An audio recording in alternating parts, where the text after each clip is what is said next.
Señoritas, hoy les vamos a deleitar con lo que es la clase de Derecho Laboral. Les vamos a hablar de lo que es el fuero sindical. Sin antes, vamos a saludar a lo que es el licenciado Edgar Condomis, que va a estar presente en la clase de hoy. Los puntos a tratar en la clase va a ser una breve reseña histórica de lo que es el fuero sindical en Bolivia, una introducción al fuero sindical, las bases legales del fuero sindical, la importancia y funciones del fuero sindical y procedimientos relacionados con lo que es el fuero sindical en nuestra legislación boliviana.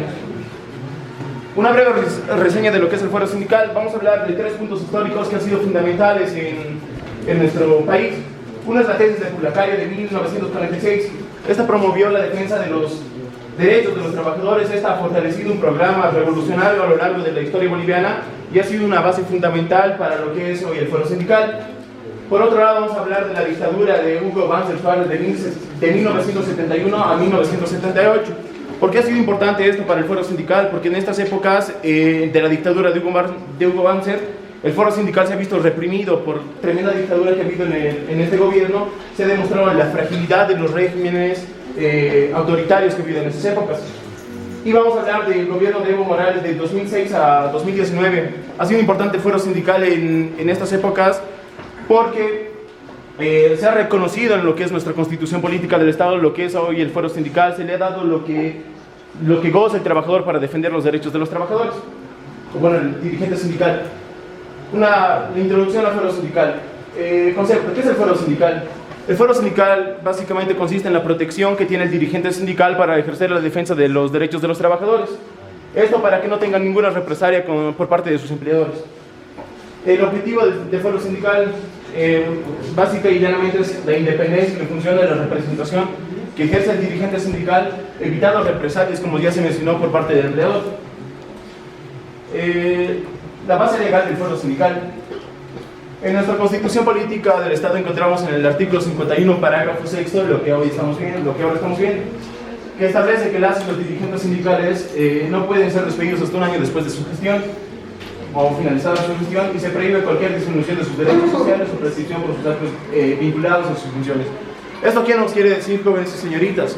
Si bien les da una cierta inmunidad o impunidad, esto no es así. La Constitución nos puede llegar a interpretar así, pero si el dirigente sindical, por ejemplo, cumple una malversación de fondos de su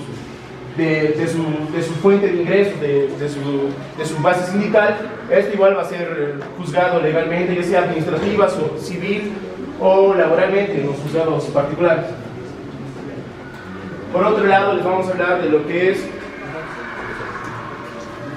la Ley General del Trabajo, que vamos a enfatizar en 4 artículos. En el artículo 99, el cual reconoce la asociación sindical, destacando la importancia de esta organización para la defensa de los derechos del trabajador.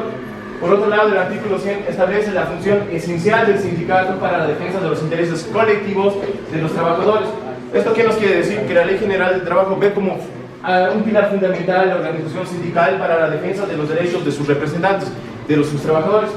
Por otro lado, el artículo 105 obliga a cualquier acción laboral como una huelga, pero esta se debe agotar antes las instancias de conciliación y arbitraje. Por otro lado, el artículo 120 nos define que las acciones y derechos derivados de la ley de trabajo prescriben en 2 años desde su origen. Es decir, que si un dirigente sindical cumple su función, tiene hasta 2 años para poder ser juzgado. Importancia y funciones del fuero sindical lo vamos a dividir en 2 partes. La protección de los derechos del trabajador, que nos dice que el fuero sindical es crucial para garantizar que los trabajadores o líderes sindicales, en este caso, actúen libremente en defensa de los derechos de sus representantes. Por otro lado, el fortalecimiento de las organizaciones sindicales. Al momento de los líderes sindicales proteger los derechos de los trabajadores, efectivizan lo que es la organización sindical y la defensa de los derechos laborales, ya sean sociales o simplemente en general los derechos laborales que tiene cada trabajador en su organización sindical. Por otro lado, los procedimientos relacionados con el fuero sindical. El proceso de conciliación y arbitraje que nos menciona la Ley General del Trabajo. Estos son mecanismos de resolución de conflictos, los cuales deben agotarse para poder considerar posteriormente una huelga o un lockout. El esquema de proceso. Primero se inicia el conflicto. Se debe presentar un pliego de reclamos junto con todo lo que se quiere pedir esto al inspector de trabajo. Después se instala la audiencia de conciliación, donde deben estar ambas partes, es decir, el empleador y los trabajadores. Y por último, el tribunal arbitral va a dar lo que es la resolución en un plazo de 15 días. ¿Qué es la huelga o el lockout?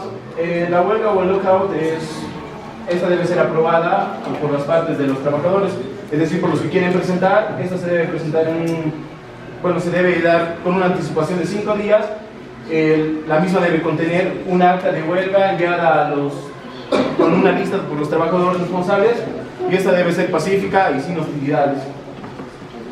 Eso ha sido la clase de hoy, jóvenes y señoritas. Si tienen alguna cuestionante, pues están abiertos, y si no, pues muchas gracias. Eso ha sido todo.